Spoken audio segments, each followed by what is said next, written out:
get familiar. So if you don't know by now, then you should probably get familiar.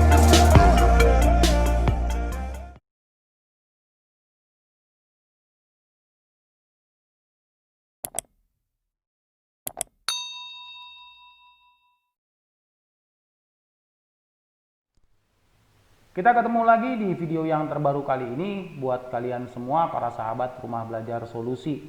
Nah, jadi beberapa hari yang lalu panitia UTBK yang dinamakan dengan LTMPT itu mengadakan live streaming ya untuk rilis pelaksanaan dari UTBK di tahun 2020 ini.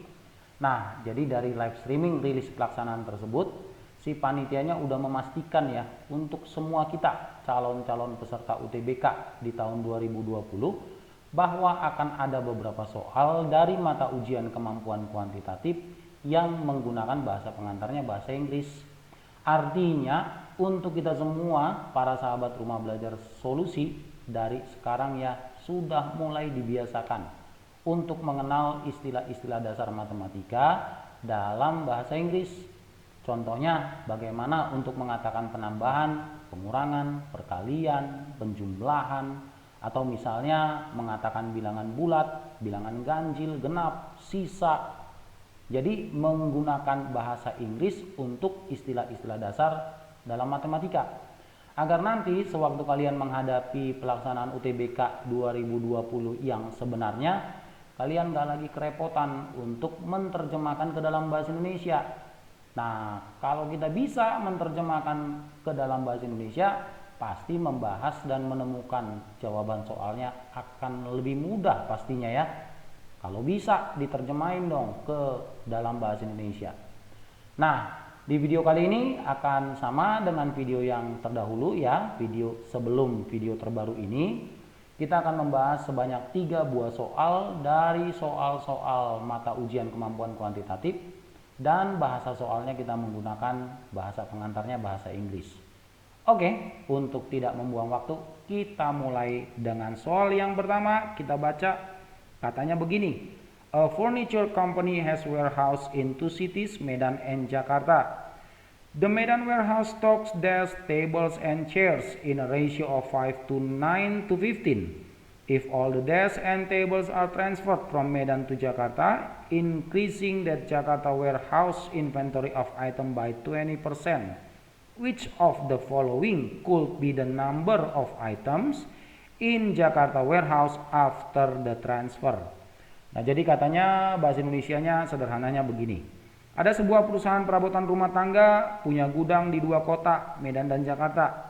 Gudang yang ada di kota Medan menyimpan barang-barang seperti meja belajar, meja makan, kursi dengan perbandingan 5:9:15.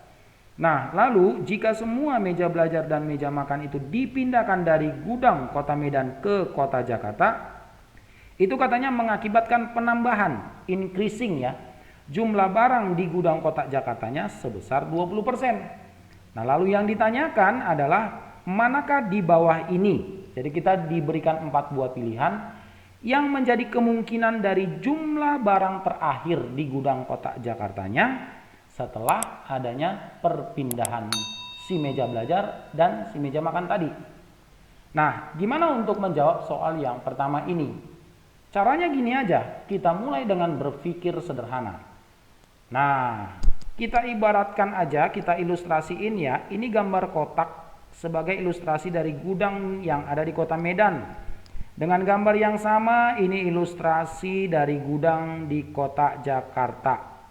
Nah, katanya di awal soal, si gudang kotak Medannya menyimpan barang-barang seperti meja belajar, meja makan, dan kursi dengan perbandingan 5:9 lalu banding 15. Nah, kita umpamakan aja setiap barang yang ada di gudang kota Medan itu dengan variabel X. Boleh ya, kita umpamain aja. Nah, berarti si meja belajar ini menjadi 5X, meja makan jadi 9X, dan si kursinya jadi 15X ya. Kita umpamain dengan variabel X. Nah, selanjutnya katanya semua dari meja makan dan meja belajar itu dipindahkan dari kota Medan ke kota Jakarta. Berarti yang dipindahkan itu adalah senilai dengan 5x ditambah dengan 9x. Hasilnya adalah 14x. Nah, ketika si 14x ini dipindahkan ke gudang kota Jakarta, katanya barang yang ada di gudang kota Jakartanya naik sebesar 20%. Langkah selanjutnya yang harus kita cari adalah berapa jumlah barang awal di gudang kotak Jakartanya sebelum adanya perpindahan. Jumlah barang awalnya ya, itu dulu yang kita cari. Cara mencarinya bagaimana? Caranya begini. Kita ibaratkan lagi dengan variabel Y1, itu adalah jumlah barang awal di gudang kota Jakartanya. Maka kita akan mendapatkan jumlah barang awal di gudang kota Jakartanya dengan cara si Y1-nya kita kali dengan 20% dan itulah yang senilai dengan 14x. Si persen ini kita rubah ke pecahan biasa, maka menjadi 1/5 Y1 sama dengan 14x. Lalu kita kalikan silang, kita dapat hasilnya nanti nilai Y1-nya adalah 70x. Jadi 70x di sini adalah jumlah barang keadaan awal ya di gudang kota Jakartanya. Kalau kita udah dapetin jumlah barang awal di gudang kota Jakartanya, maka kita cari jumlah barang terakhir di gudang kota Jakartanya. Caranya gimana? Kita buat lagi dengan variabel yang sedikit berbeda. Variabelnya kita katakan aja dengan Y2. Itu adalah jumlah barang terakhir di gudang kota Jakartanya. Cara mencari Y2-nya bagaimana? Caranya begini. Y2-nya ini pastinya adalah senilai 1,2 kali lipatnya dari kondisi awal. Y1-nya ya. Sebab kan mendapat penambahan katanya sebesar 20%. Nah, 20% ini kan senilai dengan 0,2 ya. Si nilai 70x ini kita substitusi kemari. Maka kita akan dapatkan Y2-nya sama dengan 1,2 dikali dengan 70x. Hasil akhirnya Y2-nya sama dengan 84x. Nah, artinya si 84x ini adalah nilai dari jumlah barang terakhir di gudang kotak Jakartanya. Artinya lagi, kita mau ganti si X ini dengan bilangan berapapun ya, 1, 2, 3, dan seterusnya, nggak akan merubah kesimpulan bahwa nilai Y2-nya itu pastinya adalah merupakan bilangan kelipatan 84 ya. Sebab kan Y2-nya sama dengan 84x. Bisa ya sampai di sini? Nah, selanjutnya yang terakhir, kita cari nih di 4 buah pilihan yang disediakan dalam soal, mana yang merupakan bilangan kelipatan 84. Mana di antara 4 pilihan ini yang habis ketika kita bagi dengan 84? Kalau kita coba nanti sendiri ya, mandiri, nanti kita akan menemukan bahwa pilihan 1, 2, dan 3 ini adalah bilangan yang habis ketika kita bagi dengan 84. Jadi merupakan kelipatan 84 dia. Karena kalau pilihan 1 ini adalah 84 kali 2, kalau pilihan 2 itu 84 kali 4, next pilihan yang ketiga adalah 84 kali 6. Tapi kalau pilihan keempat enggak ya. Ini bilangan 290 enggak akan habis kalau kita bagi dengan 84. Akan memiliki sisa gitu. Jadi kesimpulannya yang benar di antara 4 buah pilihan yang disediakan dalam soal itu adalah pilihan 1, 2, dan pilihan 3. Berarti jawaban untuk soal yang pertama ini itu ada di pilihan jawaban A ya. Bisa sampai di sini ya? Oke, kalau bisa dan akan semakin bisa ya, kita akan lanjut ke soal yang kedua. Di soal yang kedua ini kita diminta untuk memperbandingkan di antara kuantitas nilai P terhadap nilai Q-nya. Dan pastinya untuk semua kita, para sahabat rumah belajar solusi, udah biasa ya untuk melihat soal kemampuan kuantitatif yang semodel seperti ini. Oke, langsung aja kita baca soalnya. Katanya, Ali, Budi, and Rina have among them some chocolates. One of them has triple the chocolates of another. Budi has 24% of the chocolates. Nilai P-nya adalah the number of chocolates Rina has. if Ali has more chocolates than Budi. Nilai Q-nya adalah the number of chocolates Ali has if Budi has more chocolates than Rina. Oke, kira-kira gini nih bahasa Indonesia sederhananya. Jadi si Ali, Budi, dan Rina masing-masing memiliki sejumlah coklat. Salah satu di antara mereka memiliki jumlah coklat yang 3 kali lipat lebih banyak dibandingkan yang lain. Lalu di akhir cerita soal udah dipastiin bahwa si Budi memiliki jumlah coklat sebanyak 24%. Nah, gimana untuk mengerjakan soal yang kedua kali ini? Jadi mengerjakan soal kedua ini kita akan lebih banyak bermain dengan logika ya. Kita akan membuat beberapa kemungkinan dari cerita dalam soal. Dan fokus kita itu adalah informasi terakhir dari soal, katanya Budi sudah dipastikan memiliki jumlah coklat sebanyak 24% dari jumlah totalnya ya. Oke, kita buatkan kemungkinan pertama.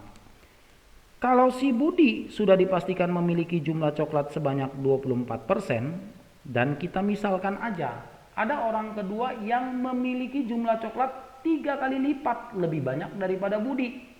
Berarti kan si nilai 24% ini akan kita kali dengan 3. Nah, hasilnya adalah 72%. Ini orang kedua nih.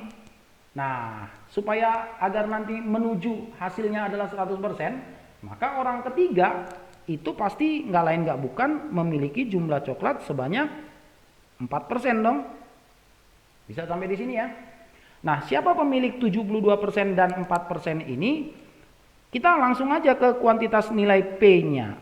Katanya kan di P-nya itu adalah jumlah coklat yang dimiliki Rina kalau Ali lebih banyak daripada Budi.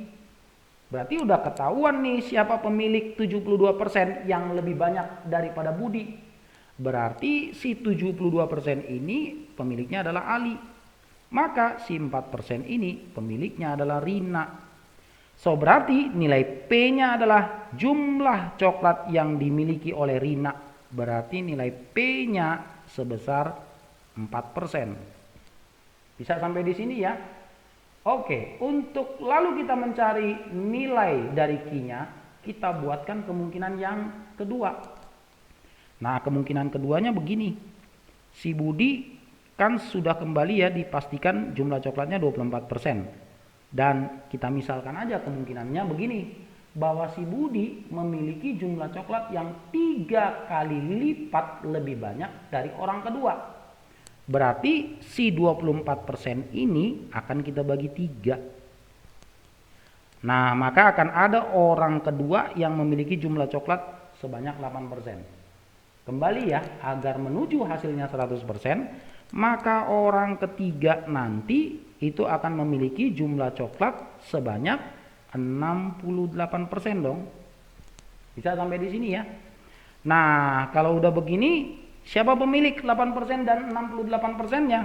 Kita lihat aja ke nilai Q-nya. Katanya nilai Q-nya itu adalah jumlah coklat yang dimiliki Ali kalau Budi lebih banyak daripada Rina. Berarti kalau si Budi 24% dan lebih banyak dari Rina, maka si 8% ini adalah Rina.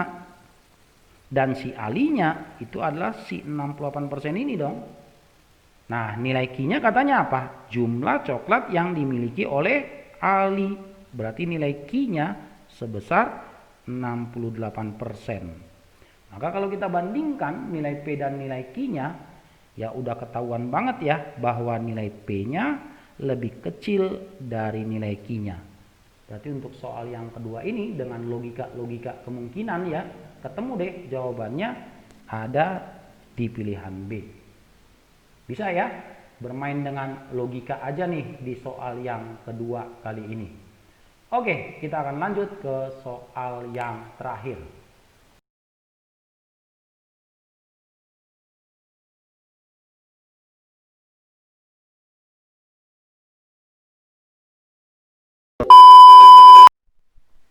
Soal yang terakhir bunyinya seperti ini. If n is any integer that has a remainder of 2 when divided by 5, what is the remainder when 3n minus 1 is divided by 5? Jadi bahasa Indonesianya sederhananya begini.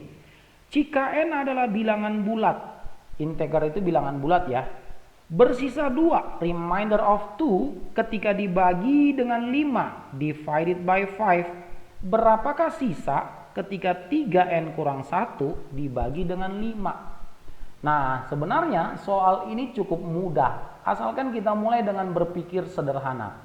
Bilangan bulat berapa yang kalau dibagi 5 itu bersisa 2? Oke, coba deh kita pikirkan sejenak. Bilangan bulat berapa nih?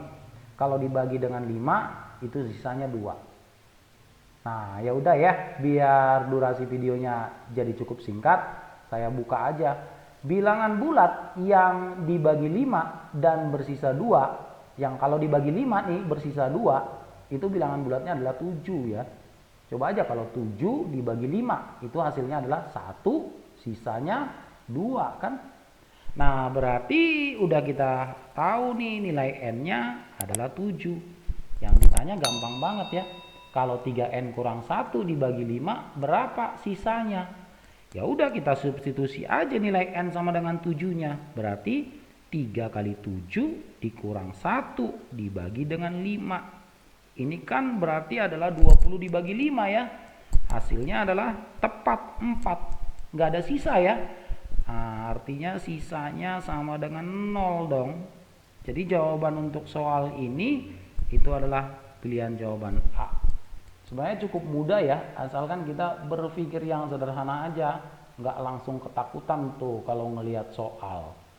Oke, terima kasih ya buat waktu dan perhatiannya untuk video kali ini. Nah, kalau kita para sahabat Rumah Belajar Solusi yang ingin uji coba kemampuan, boleh ikut tryout dari Rumah Belajar Solusi, dan tryout kita rancang mengikuti pola yang persis sama dengan pelaksanaan UTBK di tahun 2019. Jadi penilaiannya kita akan berdasarkan teori respon item ya, berdasarkan jawaban dari si peserta ujian, nilai dari per butir soalnya. Dan tryout Rumah Belajar Solusi juga kita sudah kondisikan, kita ciptakan sistemnya. Peralihan antar mata ujiannya itu kita hanya berikan waktu istirahat selama 30 detik dan akan beralih secara otomatis. Karena sistem seperti itulah yang diujikan pada saat UTBK 2019. Nah, kalau kamu para sahabat Rumah Belajar Solusi ingin tahu dan ingin merasakan suasana tryout yang berpola sama seperti pelaksanaan UTBK di 2019, maka boleh hubungi nomor WhatsApp yang kami sudah tuliskan di kolom deskripsi ya. Nah, nanti kalau berapa harganya dan tanggal-tanggal berapa nih pelaksanaan tryoutnya, kita hubungan aja lewat aplikasi WA ya. Yang pasti kami jamin soal-soalnya adalah soal-soal yang standar dengan pelaksanaan UTBK sewaktu pelaksanaan UTBK di tahun 2019. Karena kan kita belum tahu persis ya bagaimana sistem di pelaksanaan UTBK 2020. Jadi gambaran terdekatnya adalah sistem sewaktu UTBK di tahun 2019. Oke, silakan aja nanti hubungin ya nomor kontak WA yang kita tulis di kolom deskripsinya. Terima kasih dan pasti lain waktu kita akan ketemu di video-video terbaru lainnya. Tetap semangat ya untuk para sahabat Rumah Belajar Solusi.